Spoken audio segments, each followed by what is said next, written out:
মিনু কিচেনে সবাইকে স্বাগতম। আজকে তোমাদের জন্য অনেক অনেক রেসিপি নিয়ে চলে এসেছি, তো ভিডিওটা সম্পূর্ণ দেখতে থাকো। শুভ নববর্ষ, বছরের প্রথম দিন, আশা করছি সবাই ভালো আছো। আজ রাত 2টোর সময় এসেছি অনেক রান্না তোমাদের দেখানোর জন্য। প্রথমেই চিংড়ি মাছের মালাইকারি থেকে শুরু করছি। তো আজকের অনেক রান্না দেখাবো, বেশি কথা বললাম না। বাগদা চিংড়ি কাটা আমি তোমাদেরকে খুব সহজেই দেখিয়েছি, তো আমি এখানে কাঁচি ব্যবহার করছি।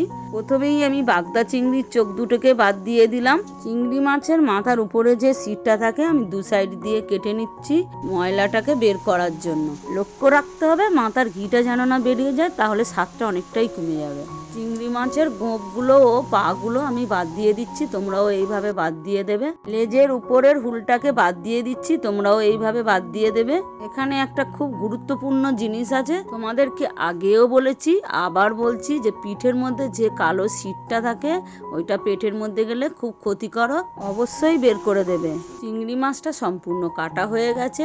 চিংড়ি মাছের মালাইকারি বানানোর জন্য আমি বাজার থেকে একটু কাঠি কিনে নিয়ে এসেছি। চিংড়ি মাছগুলো রেডি করে নিলাম। এদিকে একটা নারকেল ফাটিয়ে নিচ্ছি। নারকেলের জলটা সর্বদা তোমরা চাইবে যাতে না ফেলা যায়, ওটাকে কাজে লাগানো যাবে। আমি নারকেলটাকে কুড়িয়ে নিচ্ছি। দুটো নারকেল সম্পূর্ণ আমি কুড়িয়ে নিচ্ছি একসাথে।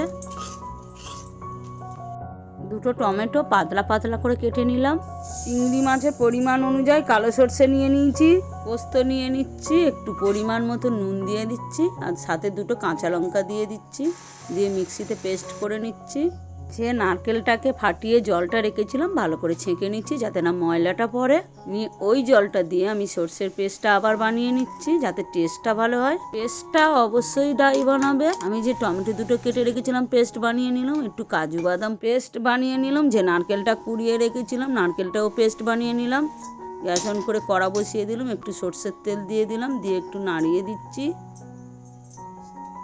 একটু পরিমাণ মতো নুন দিয়ে দিলাম, একটু হলুদ গুঁড়ো দিয়ে দিলাম পরিমাণ মতো, দিয়ে একটু নাড়িয়ে দিচ্ছি। যে চিংড়ি মাছগুলো রেখেছিলাম ভেজে নিচ্ছি। চিংড়ি মাছগুলো অবশ্যই কম আঁচে ভাজবে।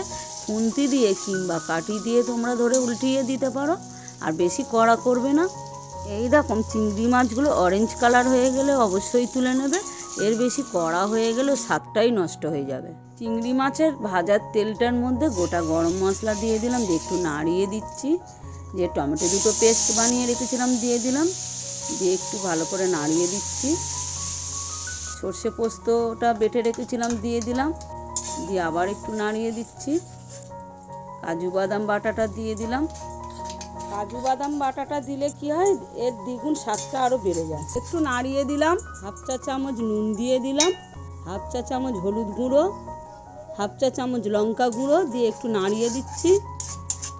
একটু পরিমাণ মতো চিনি দিয়ে দিলাম যাতে স্বাদটা ভালো হয়, একটু নাড়িয়ে দিচ্ছি।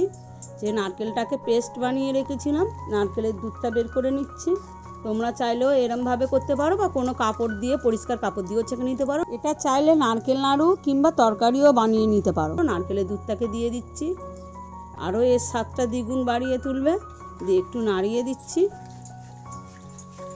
যে চিংড়ি মাছগুলো ভেজে রেখেছিলাম চিংড়ি মাছগুলো সমস্তটা দিয়ে দিলাম। একটা ঢাকনা দিয়ে দিলাম। কিছুক্ষণ পরে ঢাকনাটা খুলে দেখি কতটা হয়েছে। একটু নাড়িয়ে দেখছি প্রায় হয়ে এসছে। আবার একটু ঢাকনা দিয়ে দিলাম। একটা লঙ্কা আমি এদিকে হাফ করে নিচ্ছি। ঢাকনা খুলে হাফ চা চামচ ঘি দিয়ে দিলাম যাতে আরও ভালো স্বাদটা হয় আর গন্ধটা সুন্দর হয়। তার সাথে হাফ লঙ্কা দিয়ে দিলাম, দিয়ে একটু নাড়িয়ে দিচ্ছি। লঙ্কাটা দিলে কি হয়, মালাইকারির স্বাদটা আরও দ্বিগুণ বাড়িয়ে দেয়। তোমরাও এইভাবে বাড়িতে যদি অবশ্যই ট্রাই করো, দেখবে তোমাদের খুব ভালো লাগবে। চিংড়ি মাছের মালাইকারি সম্পূর্ণ হয়ে গেছে। আমি একটা ঢাকনা দিয়ে দিলাম যাতে গন্ধটা না বাইরে যায়। গ্যাসটাকে বন্ধ করে দিলাম। চিংড়ি মাছের মালাইকারিটা সম্পূর্ণ হয়ে গেছে। এই রেসিপিটা দেখে তোমাদের কেমন লাগলো অবশ্যই কমেন্টে জানাবে। একটা লেবু কেটে ভাতের মধ্যে রসটা দিয়ে দিচ্ছি যাতে ভাতের রঙটা সাদা এবং ঝরঝরে হয়। শুভ নববর্ষ, আশা করি সবাই ভালো আছো। ভাবতে পারছি না দিনই রাত 2টো থেকে এত রান্না করেছে, কোনটা ছেড়ে কোনটা খাবো ভেবে পাচ্ছি না। সবগুলো খেয়ে দেখো কেমন হয়েছে। ভালো হয়েছে খাওয়া? অসাধারণ খাওয়া হলো।